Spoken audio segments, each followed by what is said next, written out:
Hi friends, welcome to working moms vlog. இன்றைக்கி ஒரு சூப்பரான ஹோட்டல் ஸ்டைல் வெஜ் பிரியாணி குக்கரில் குலையாமல் அடி பிடிக்காமல் உதிரி உதிரியாக எப்படி செய்கிறதுன்னு பார்க்கலாம் வாங்க.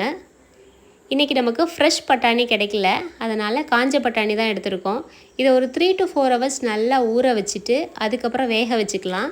இது ஒரு 50% வெந்தால் போதும், ஏன்னா இதை மற்ற வெஜிடபிள்ஸ் ஆட் பண்ணும்போது சேர்த்து குக் பண்ண தான் போகிறோம். இதுவே ஃப்ரெஷ் பட்டாணியாக இருந்தால் இதை முன்னாடியே நம்ம குக் பண்ணணுன்ற அவசியம் இல்லை, டைரெக்டாகவே மற்ற வெஜிடபிள்ஸ் கூட சேர்த்துக்கலாம். இது இப்போ ஒரு 50% வெந்துருச்சு. இப்போ மீல் மேக்கர் ரெடி பண்ணிக்கலாம். அதுக்கு தண்ணியை நல்லா கொதிக்க வச்சுட்டு மீல் மேக்கரில் ஊற்றிக்கோங்க. இது ஒரு 10 நிமிஷம் நல்லா ஊறட்டும். அதுக்கப்புறம் தண்ணி இல்லாமல் நல்லா புழிஞ்சு எடுத்து வச்சுக்கலாம்.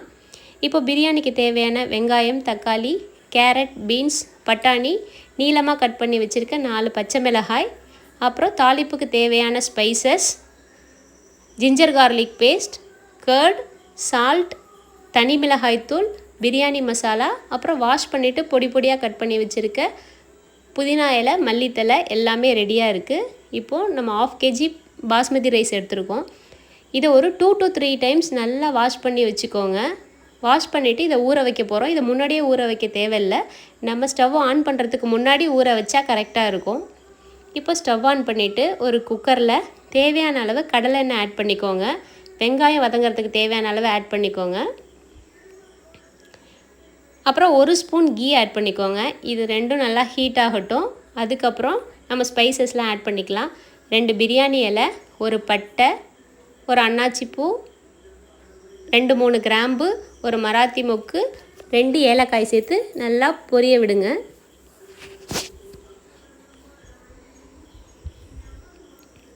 இது நல்லா பொரிஞ்சதுக்கப்புறம் நீளமாக கட் பண்ணி வச்சுருக்க ஆனியன் சேர்த்துக்கலாம்.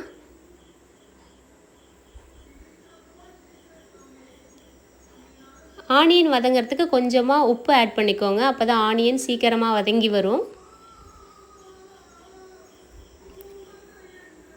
இப்போ கொஞ்சம் வதங்கினதுக்கு அப்புறமா நீளமாக கட் பண்ணி வச்சுருக்க பச்சை மிளகாவை ஆட் பண்ணிக்கலாம். இப்போ இந்த கேப்பில் இந்த மீல் மேக்கர் நல்லா ஊறிடுச்சு. அதை தண்ணி இல்லாமல் நல்லா புழிஞ்சி வேறு ஒரு பாத்திரத்தில் எடுத்து வச்சுக்கலாம்.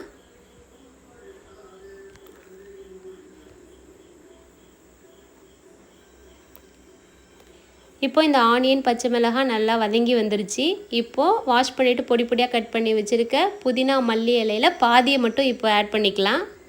இதை சேர்த்துட்டு இதை நல்லா சாட்டே பண்ணிக்கோங்க. இப்போது 2 spoon ginger garlic paste add பண்ண போகிறோம். இதோட ரா ஸ்மெல் போகிற வரைக்கும் நல்லா வதக்கிக்கோங்க.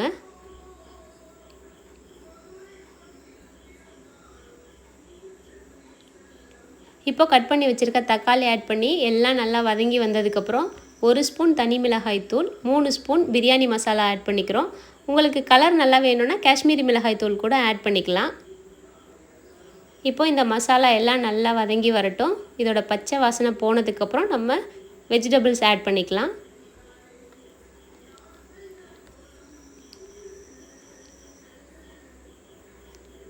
இப்போ தேவைப்பட்டால் கொஞ்சமாக சால்ட் ஆட் பண்ணிக்கோங்க. இப்போது கேரட், பீன்ஸ், பட்டாணி, அப்புறம் மீல் மேக்கர் எல்லாத்தையும் ஆட் பண்ணிக்கிறோம். உங்களுக்கு தேவைப்பட்டால் நீங்கள் இதில் காலிஃப்ளவர் இல்லை பொட்டேட்டோ கூட ஆட் பண்ணிக்கலாம். வெஜிடபிள்ஸ் வந்து நம்மளோட ஆப்ஷன் தான், உங்களுக்கு எது வேணுமோ அதை ஆட் பண்ணிக்கோங்க. இப்போது இந்த வெஜிடபிள்ஸை நல்லா வதக்கிக்கோங்க. நல்லா வதங்கி வந்ததுக்கப்புறம் கொஞ்சமாக தயிர் ஆட் பண்ணிக்கலாம். ஆல்ரெடி நம்ம தக்காளி ஆட் பண்ணியிருக்கோம், லெமனும் ஆட் பண்ண போகிறோம், அதனால் தயிர் கொஞ்சமாக ஆட் பண்ணிக்கோங்க, இல்லைன்னா ரொம்ப புளிக்கும். இப்போ இது எல்லாத்தையும் நல்லா மிக்ஸ் பண்ணி விட்டுட்டு தண்ணி ஆட் பண்ண போகிறோம்.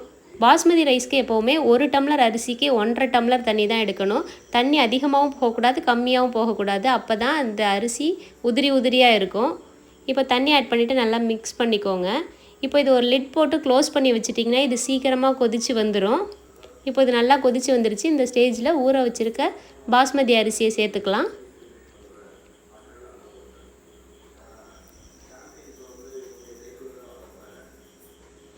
இப்போது கொஞ்சமாக லெமன் ஆட் பண்ணிப்போம். இப்போ பேலன்ஸ் இருக்கிற மல்லித்தலையையும் புதினா இலையும் இதில் ஆட் பண்ணிப்போம். 1 ஸ்பூன் கீ ஆட் பண்ணிக்கோங்க. இதில் நான் கொஞ்சமாக ஆயிலும் ஆட் பண்ணியிருந்தேன், பட் அதை நான் கவர் பண்ண மறந்துட்டேன். இந்த ஸ்டேஜில் கொஞ்சம் ஆயில் ஆட் பண்ணிங்கன்னா தான் அரிசி வந்து ஒன்றோட ஒன்று ஒட்டாமல் நல்லா உதிரி உதிரியாக வரும். இந்த ஸ்டேஜில் உப்பு செக் பண்ணிக்கோங்க. உப்பு கொஞ்சம் அதிகமாக தான் இருக்கணும், அப்போ தான் வெந்து வந்ததுக்கப்புறமா கரெக்டாக இருக்கும். இது எல்லாத்தையும் நல்லா மிக்ஸ் பண்ணிக்கோங்க. இப்போ பார்த்திங்கன்னா தண்ணியோட லெவல் அதிகமாக இருக்குது. தண்ணி நல்லா சுண்டி வந்ததுக்கப்புறமா இப்போ தண்ணியோட லெவலும் ரைஸோட லெவலும் ஈக்குவலாக இருக்குது. இந்த ஸ்டேஜில் ஸ்டவ்வை ஃபுல்லாக சிம் பண்ணிவிட்டு குக்கரை மூடி வச்சிடலாம். மூடிட்டு விசில் போட்டுருங்க. இது ஒரு 10 மினிட்ஸ் சிம்மிலே இருக்கணும். விசில் வந்தாலும் வராட்டியும் கரெக்டாக 10 மினிட்ஸில் நீங்கள் ஸ்டவ்வை ஆஃப் பண்ணிடணும்.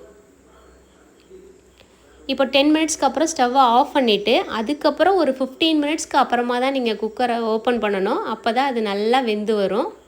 இப்போது 15 மினிட்ஸ்க்கு அப்புறம் நம்ம குக்கரை ஓப்பன் பண்ணோன்னா நல்லா ஒட்டாத உதிரி உதிரியான ஒரு சூப்பரான hotel style vegetable biryani ready.